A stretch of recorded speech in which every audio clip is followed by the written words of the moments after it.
This content is fictional and created using cinematic AI visuals for storytelling and entertainment purposes only. Any resemblance to actual persons or events is purely coincidental. ये कहानी और इसके characters काल्पनिक हैं। इसका किसी व्यक्ति या घटना से कोई संबंध नहीं है।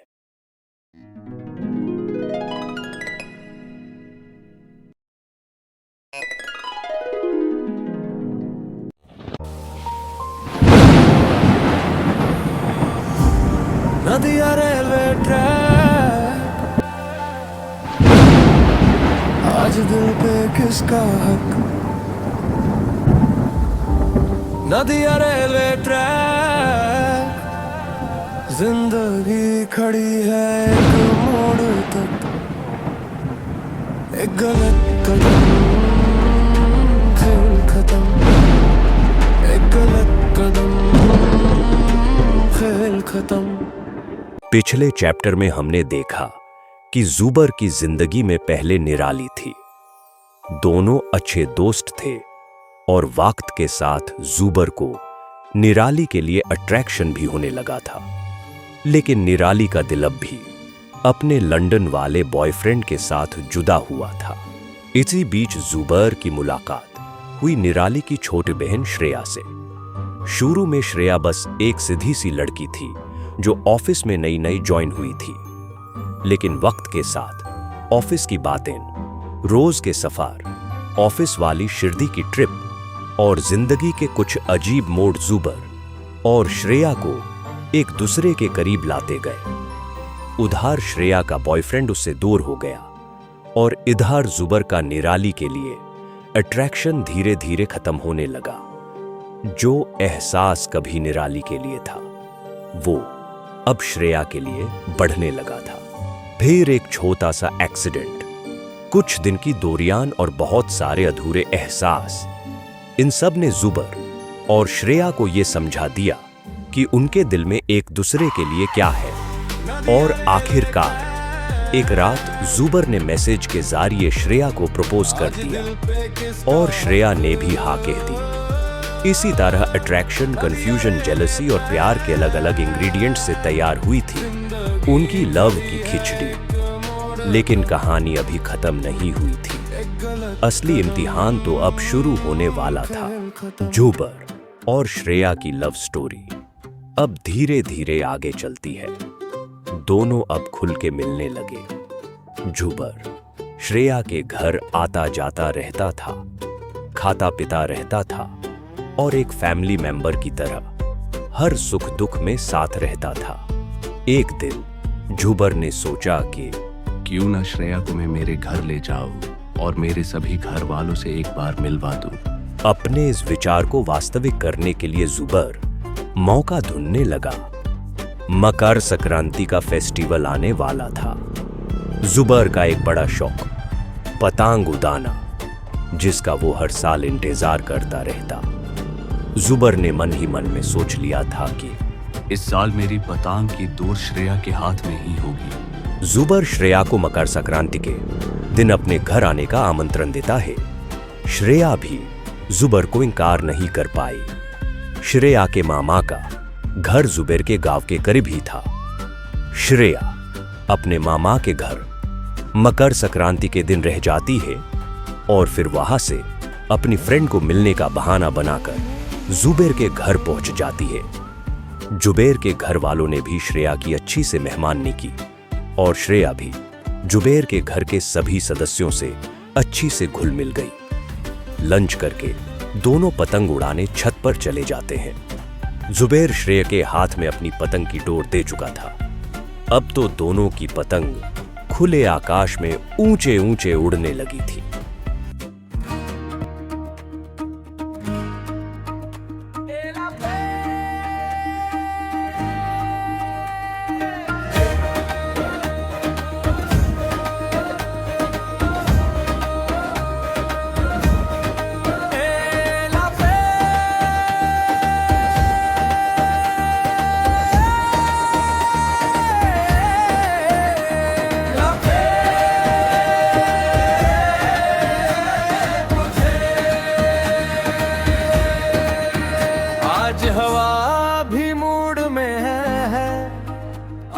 फलक रंगे,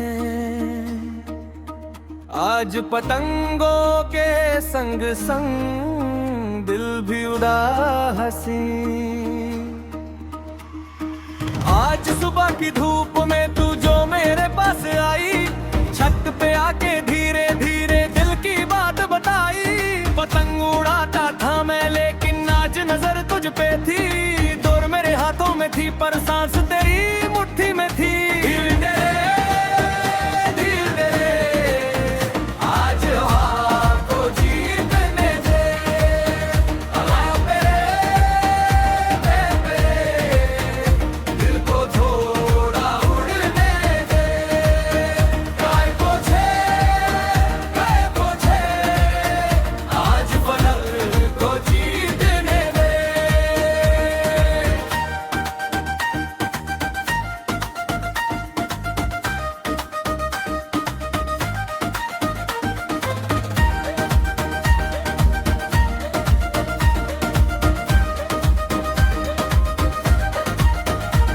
कोई कती पतंग के पीछे भागे, कोई जोर से ढोल बजाए।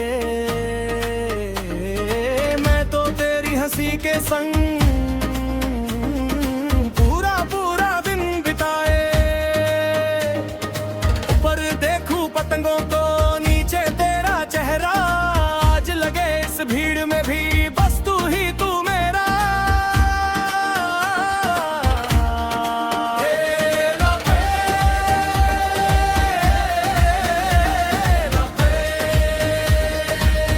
चले तो दिल चले,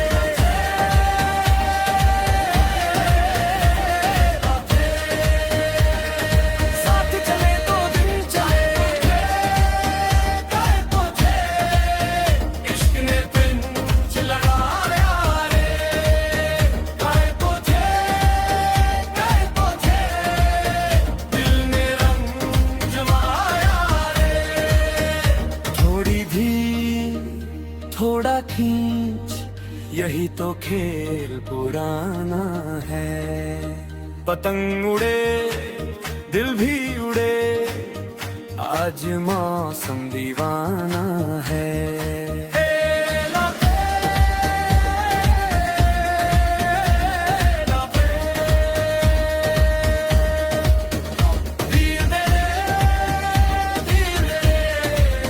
आज हवा को जीतने दे, लपेट दिल को थोड़ा उड़ने दे। काय पूछे आज फलक की झूमे रे। काय पूछे तू मेरे संग उड़े रे।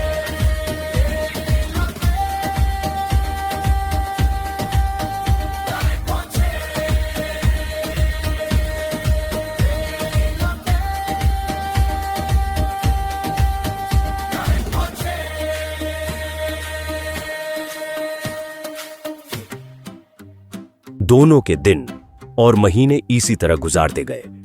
जूबर ने श्रेया को एक मोबाइल भी गिफ्ट किया। अब दोनों मैसेज से देर रात तक बात करने लगे और अपनी रातों में एक दूसरे के ख्वाब में खोने लगे। दोनों के पहले सिर्फ दिन ही एक दूसरे के साथ में होने की वजह से अच्छे से गुजार रहे थे, पर अब श्रेया के पास मोबाइल आ जाने से दोनों की रात भी अच्छे से कटने लगी। लेकिन एक सुबह निराली ने श्रेया के पास जूबर ने दिया हुआ मोबाइल देख लिया। मोबाइल में दोनों के कुछ पर्सनल मैसेजेस थे, वो भी निराली ने देख लिए।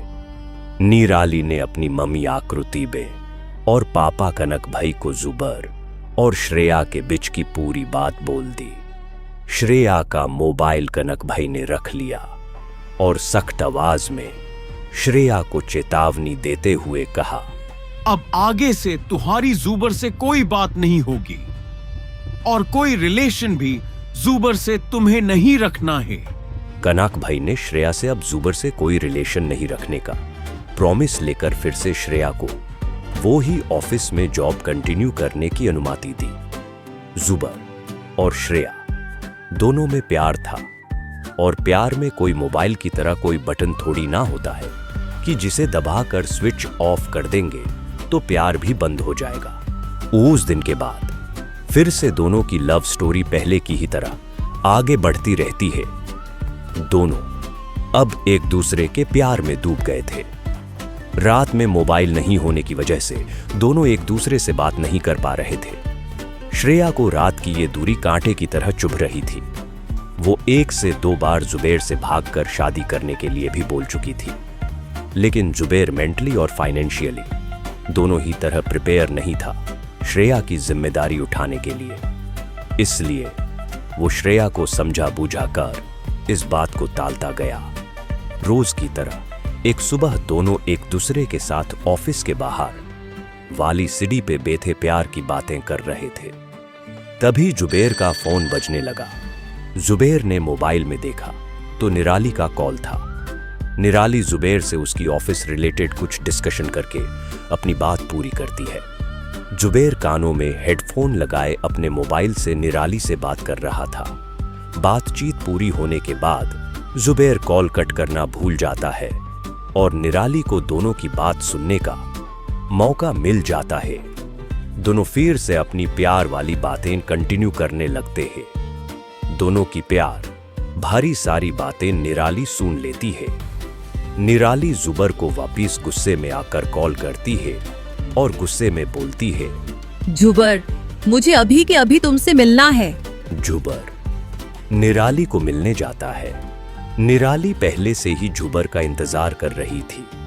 वो गुस्से में आकर जुबर से कहती है, ये सब बंद करो जुबर, वरना मुझे कोई सीरियस एक्शन लेना पड़ेगा तुम्हारे पे।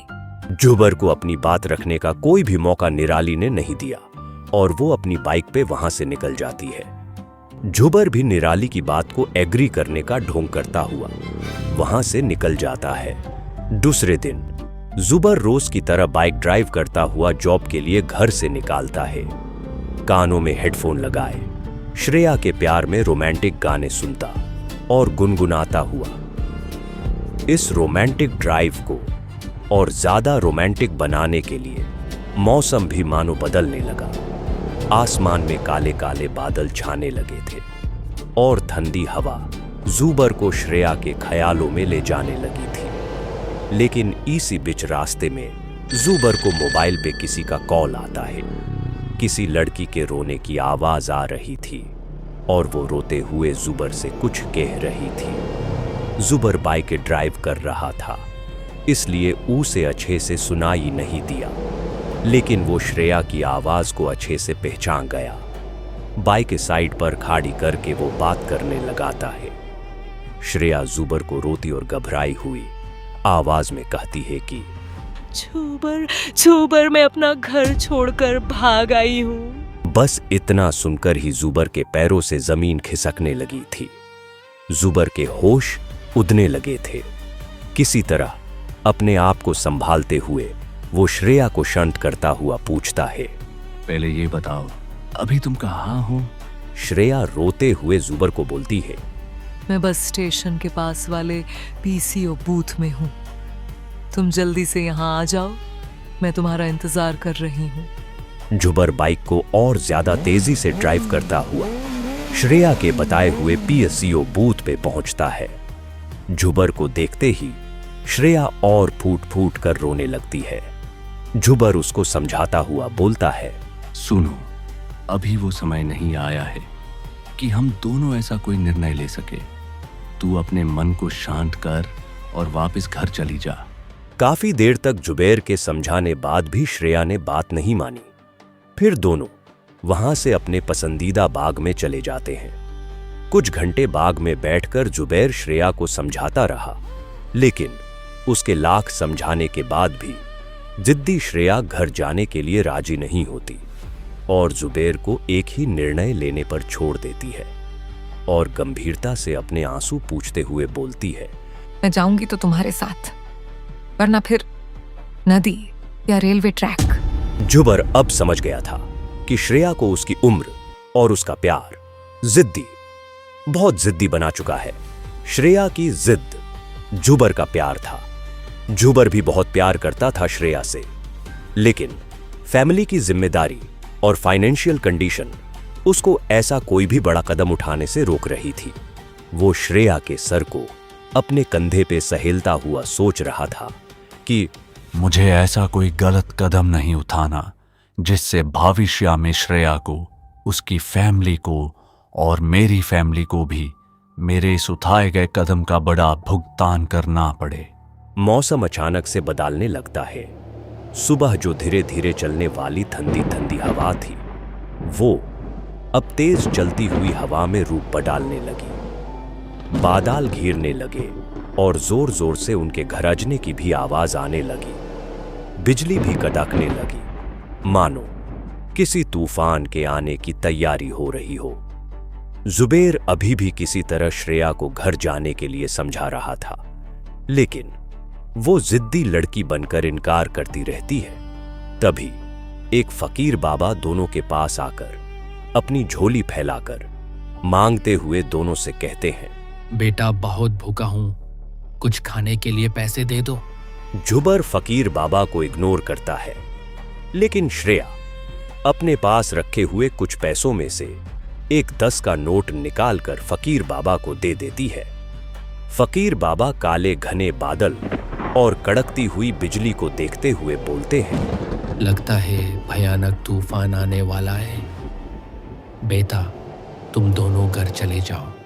जुबर भी फकीर बाबा की बात में हां बोलता हुआ श्रेया को घर वापस जाने के लिए फिर से समझाने लगता है, लेकिन श्रेया जुबर को दुगने आत्मविश्वास से रोते हुए कहती है, मेरा घर अब मुझे मेरा नहीं लगता जुबर। मुझे अब तुम्हारे साथ ही घर जैसा लगता है। अब तुम ही मेरे लिए मेरा घर और मेरे सब कुछ हो। इतना कहते हुए वो जुबर को गले लगाकर रोने लगती है। फकीर बाबा दोनों को देखकर वहां से जाते हुए बोलते हैं, मोहब्बत में अक्सर दिल धड़कना सीख जाता है, मगर उनमें कोई रूह में उतर जाता है। इश्क कभी कभी मिलने की ख्वाहिश होता है, मगर उन्स किसी को घर सा बना देता है।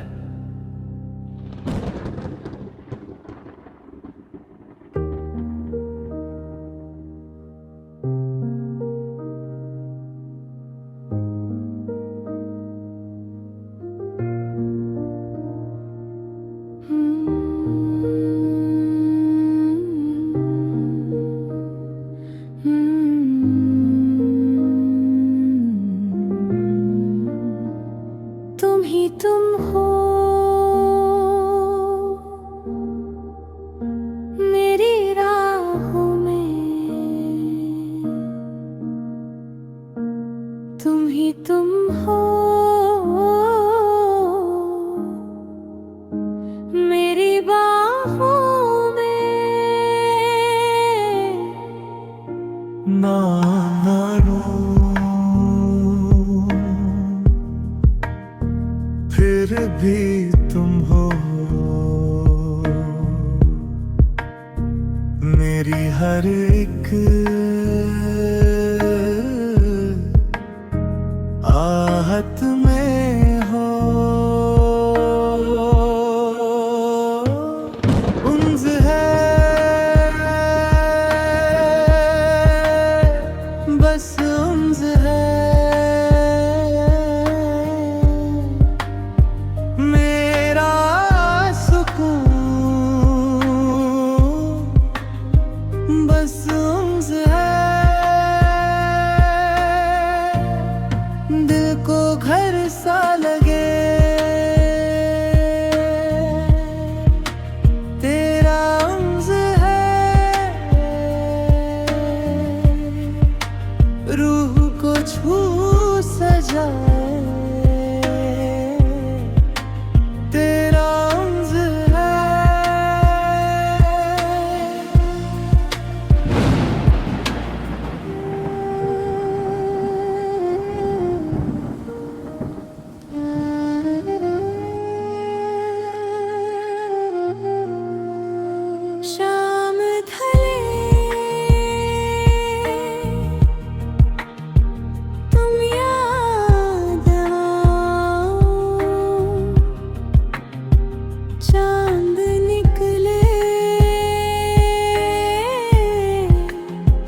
कुछ ना कहो,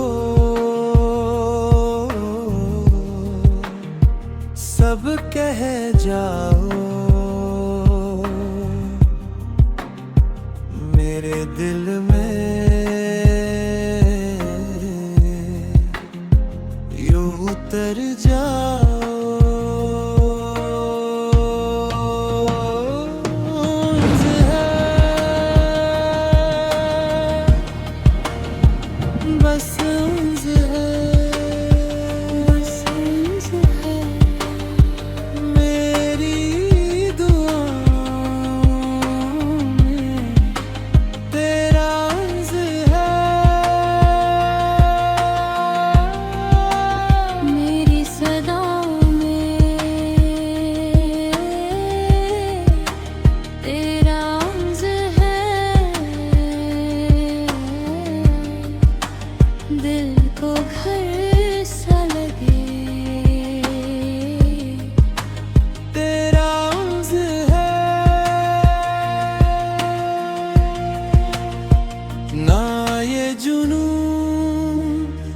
खुमार है ये दिल का एतबार है, जो उम्र भर साथ रहे शायद वही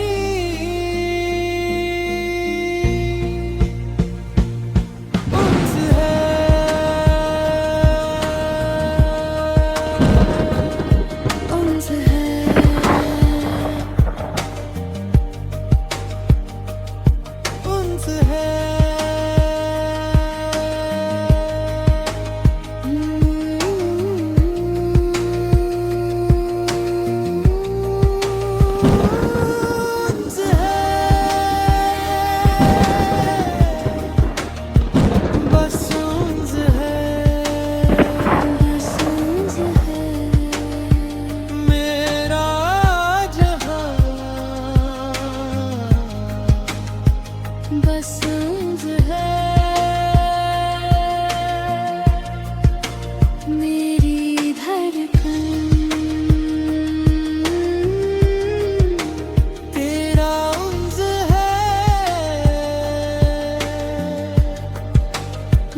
दिल को घर सा लगे, तेरा उम्र है रूह को छू सजाए, तेरा उम्र है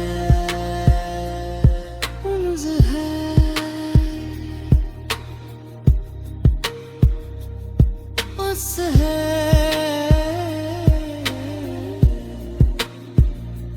दोनों बारिश में भीगे एक दूसरे के प्यार में खोए हुए थे।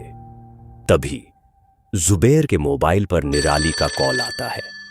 वो कॉल कट कर देता है और मन ही मन में सोचने लगता है कि निराली का कॉल कट करके मैंने श्रेया के घर वालों के शक को विश्वास में बदल दिया है।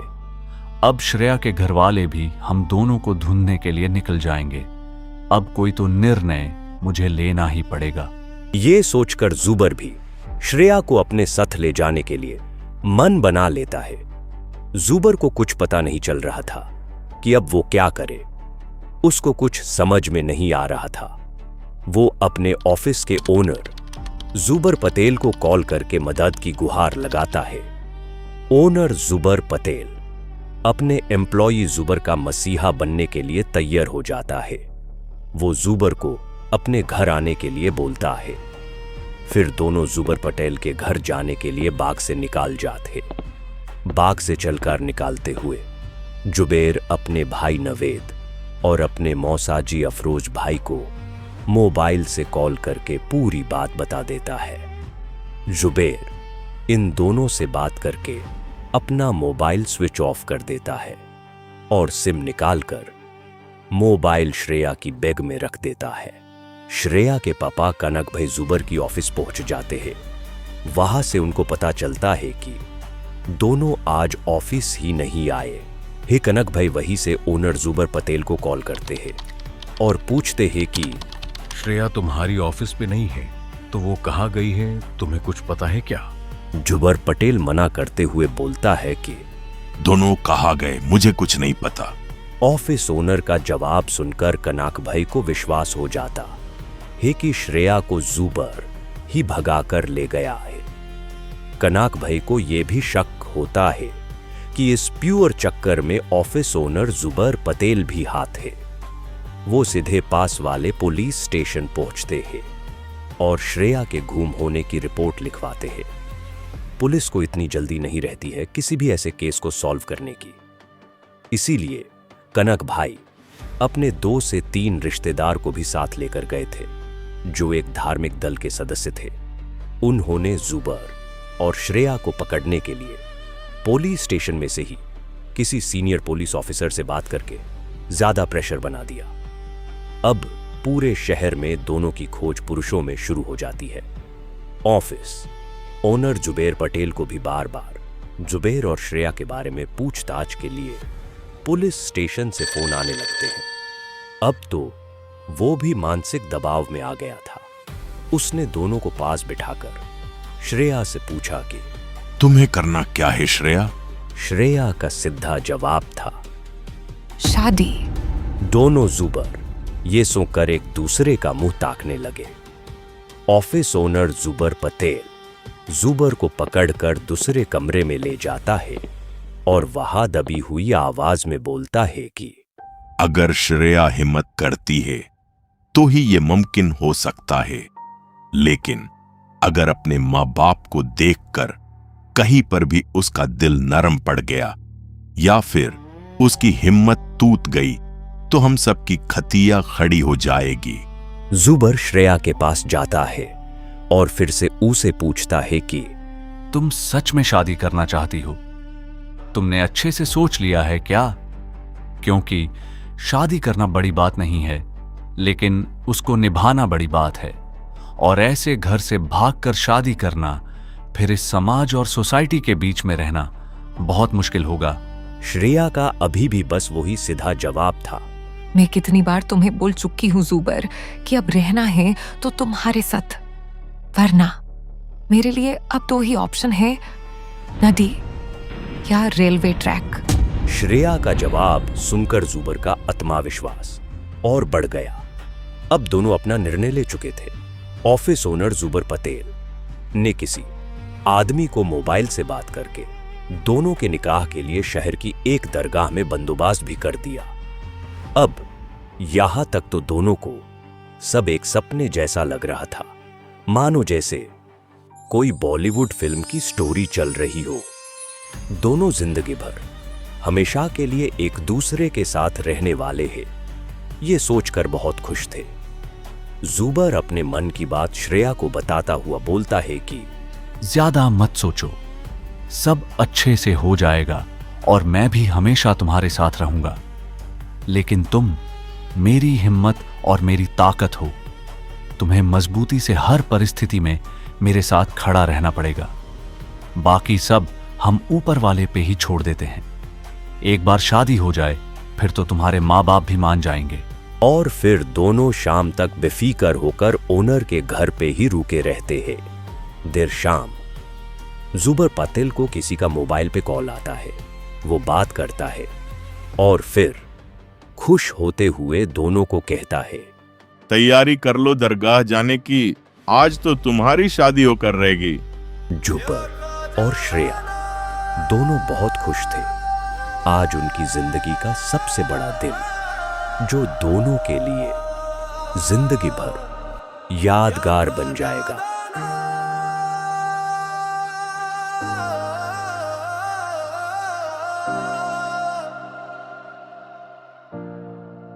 या ख्वाजा दना, या ख्वाजा दना,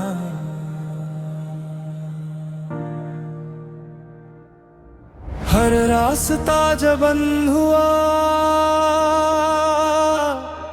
बस तेरा ही दर याद हुआ। दिल ने तेरा नाम लिया, मौला ने फिर साथ दिया। अंधेरा था हर एक निशान, तू बन गया मेरी पहचान। तेरे करम की छाँव में मिल गया जीने का अरमान। जो तेरे दर पे सर झुकाए, खाली कभी लौट न पाए। या ख्वाजा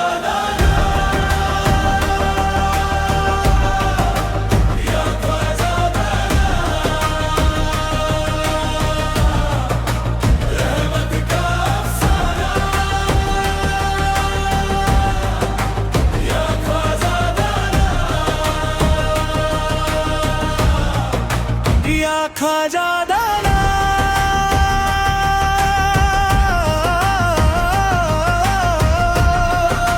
या ख्वाजा दाना, मौला का नजराना।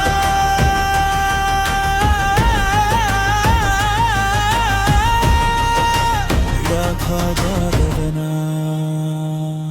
दोनों को लेकर जुबैर पटेल शादी करवाने के लिए निकल ही रहा था, तभी उसके घर की बिल्डिंग के नीचे पुलिस की 2 गाड़ी आकर रुकती है। वो ये देख के समझ जाता है कि अब पुलिस उसके घर की तलाशी भी ले सकती है। वो जुबैर और श्रेया को घर में ही कहीं छुपने के लिए बोलता है। ऑफिस ओनर जुबर पटेल काफी कोशिश करता है कि पुलिस उसके घर की तलाशी नहीं ले, लेकिन मामला लड़का लड़की के भागने का और वो भी दोनों के अलग धरामों का, फिर तो कोई क्या ही कर सकता है। पुलिस के कुछ ऑफिसर्स सीधे घर के में हॉल में जुबर पटेल को पीछे करते हुए घुस आते हैं। अब जुबैर को कुछ समझ में नहीं आ रहा था कि वो श्रेया को लेकर घर में कहां छुप जाए। घर दूसरी मंजिल पर था, छत से भागने की संभावना थोड़ी भी नहीं थी। जुबैर श्रेया को लेकर बेडरूम की बालकनी की तरफ भागता है।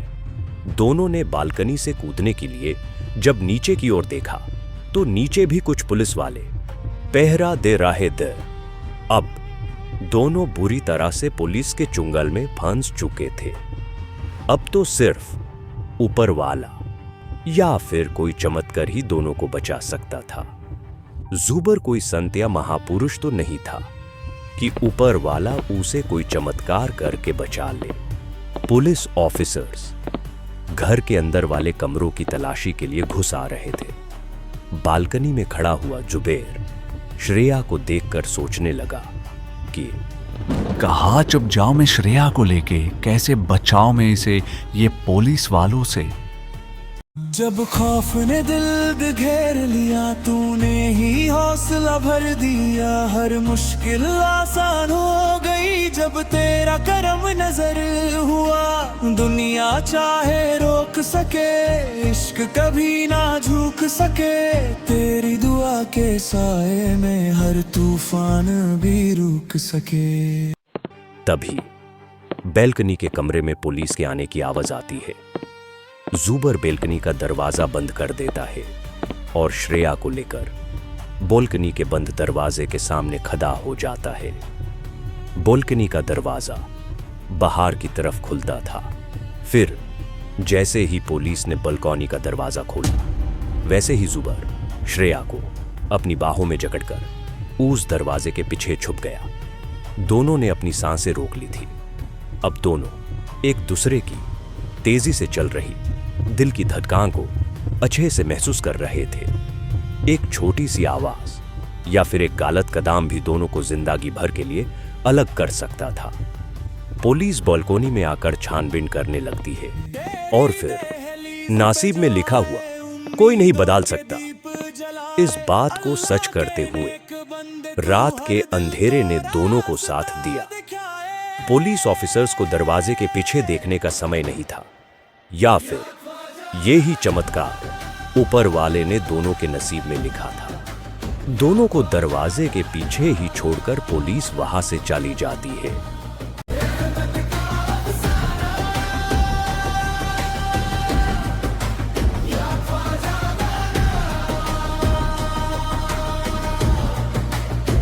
खजाना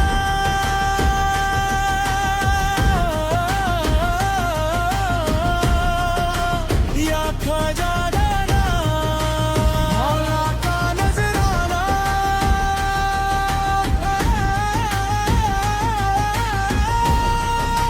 या खजाना। जुबर और श्रेया दोनों एक दूसरे का हाथ पकड़े हुए धीरे से दरवाजे के पीछे से बाहर आए हैं और घर के आगे के कमरे में डरते हुए जाते हैं। वहां पे ऑफिस ओनर जुबर पटेल की बीवी मानसी और उसके दो छोटे छोटे बच्चे सोफे पे बैठकर रोए जा रहे थे। जुबर और श्रेया को देखकर मानसी रोते हुए बोलती है, डरो मत, पुलिस चली गई है और साथ में मेरे पति जुबर पटेल को भी हिरासत में लेकर गई है। तुम दोनों का अब यहां रहना रिस्की है। तुम दोनों यहां से कहीं और चले जाओ, यही हम सब के लिए अच्छा रहेगा। जुबर ने भी यही सोचा कि अब मैं श्रेया को लेकर यहां नहीं रुक सकता, क्योंकि हम दोनों की वजह से office owner Zuber Patel police custody में हैं और उसकी बीवी मानसी, उसके बच्चे भी हमारी वजह से रोए जा रहे हैं। जुबर को सिर्फ एक ही परेशानी सता रही थी कि इतनी रात को मैं पुलिस से छुपते हुए श्रेया को लेकर जाओ तो कहाँ जाओ? किसी होटल में या फिर किसी गेस्ट हाउस में? जेब में रखे वॉलेट को निकालकर वो देखता है, वॉलेट में सिर्फ 100 रुपये की एक नोट आराम कर रही थी। जुबर अपनी ये हालत देखकर और ज्यादा निराश और दुखी हो जाता है। तभी मानसी उठकर जुबर को अलमारी में से कुछ रुपये निकाल कर देती है और बोलती है, ये पैसे रखो अपने पास और यहाँ से अभी के लिए श्रेया को लेकर किसी सेफ जगह पे चले जाओ। जुबर के लिए तो ये जैसे प्यासे को रेगिस्तान में पानी मिल गया हो वैसा लग रहा था। वो झट से मांस से पैसे लेकर अपने मुंह पर रुमाल बांधकर छुपता हुआ श्रेया के साथ बिल्डिंग की पार्किंग में रखी अपनी बाइक को स्टार्ट करके वहां से निकल जाता है। मौसम पहले से भी खराब हो चुका था।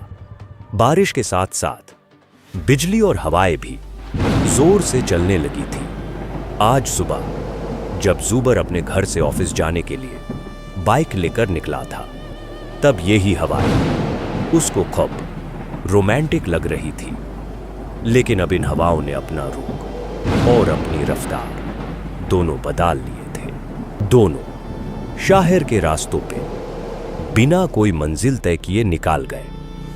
अचानक जुबर श्रेया से बाइक ड्राइव करते हुए पूछता है, श्रेया, तुम ये अपनी बैग में क्या लेकर घूम रही हो? इसमें बैग में मेरी आजादी है, मतलब मेरे आइडेंटिटी प्रूफ, एज प्रूफ और एड्रेस प्रूफ। मैं अपनी बैग में बिना भूले ये सब लेकर ही घर से भागी हूँ। ये सुनकर जुबर अपने दिल को थोड़ा रिलैक्स फील करवाने लगा, लेकिन दार फिर भी उसे अंदर से खाए जा रहा था। उसको परिस्थिति की असलियत अब अच्छे से समझ में आने लगी थी। जुबर की बाइक से ज्यादा उसके दिमाग के विचार तेजी से चल रहे थे। वो सोचता है कि वैसे बॉलीवुड फिल्म स्टोरी में जो होता है वो सिर्फ मनोरंजन के लिए ही होता है। असली जिंदगी में फिल्म की स्टोरी जैसा कुछ नहीं होता। उसको अच्छे से महसूस हो गया था कि बॉलीवुड फिल्म स्टोरी में हीरो को डायरेक्ट करने के लिए डायरेक्टर हमेशा वहां मौजूद रहता है, लेकिन असली जिंदगी में और ऐसी मुश्किल परिस्थिति में कोई भी डायरेक्टर हम दोनों को डायरेक्ट करने के लिए साथ में नहीं है। जुबर के लिए अभी सिर्फ एक ही प्राथमिकता थी, श्रेया को सही सलामत अपने पास रखने की जिम्मेदारी। बाहर जो भयानक हवा और बारिश का तूफान चल रहा था, उससे कई ज्यादा भयानक तूफान जुबर के मन में चलने लगा। बाइक ड्राइव करते हुए अपने आप से बात करता हुआ वो सोचता है कि वैसे तो श्रेया 18 साल की हो गई है, लेकिन दिखने में तो ये 15 से 16 साल की ही लग रही है। ये तो अच्छी बात है कि वो सारे प्रूफ लेकर आई हैं, नहीं तो और ज्यादा परेशानी हो जाती। जुबर श्रेया को लेकर इस तूफानी रात में बाइक पे अभी भी शहर के सड़कों पे भटक रहा था। उसे कोई मंजिल दूर दूर तक नजर नहीं आ रही थी। उसके दिमाग में अभी भी विचार आने बंद नहीं हो रहे थे। वो सोचता है कि मैं श्रेया को लेकर अपने घर जा नहीं सकता। साला, ऐसा कोई मेरा रिश्तेदार भी नहीं है जिसके घर में हम दोनों छुप सके। अब बस सिर्फ ऊपर वाले पे ही भरोसा है। जुबर अपनी बाइक एक पाव भाजी के ठेले के पास रोकता है और श्रेया से पूछता है, आज पहली बार तुम्हारे साथ बाहर डिनर करने का मौका मिला है, तो चलो आ जाओ, कुछ खा लेते हैं। श्रेया मुस्कुराती हुई बोलती है, पहला डिनर, और वो भी इस हालत में। जुबर श्रेया के साथ पाव भाजी के ठेले पे बैठकर उसे खाना खाते हुए देखकर फिर से अपने विचारों के बवंडर में घूमने लगा। और ये विचारों का बवंडर जूबर के मन में कई सवालों का तूफान ला रहा था। ये सवालों का तूफान सिर्फ जूबर के मन में ही नहीं बल्कि हम सबके मन में भी उठ रहा है। जुबर श्रेया को तो नदी या रेलवे ट्रैक से बचाकर ले आया, लेकिन अभी भी दोनों की जिंदगी नदी या रेलवे ट्रैक पे ही खड़ी है, जहां पे कुछ भी सोचे समझे बिना सिर्फ एक गलत कदम भी रख दिया तो दोनों की जिंदगी का खेल पूरी तरह से खत्म हो जाएगा। कहाँ लेकर जाएगा जूबर इस जिद्दी और मासूम श्रेया को?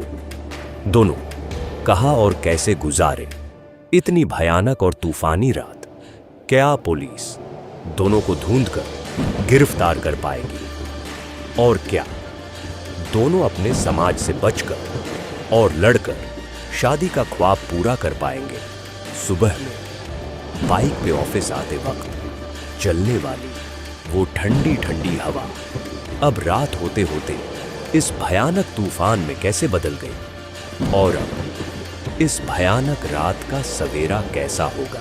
अगर आपको भी इन सभी सवालों के जवाबों को जानना है तो इंतजार करिए अगले चैप्टर का, जिसका नाम है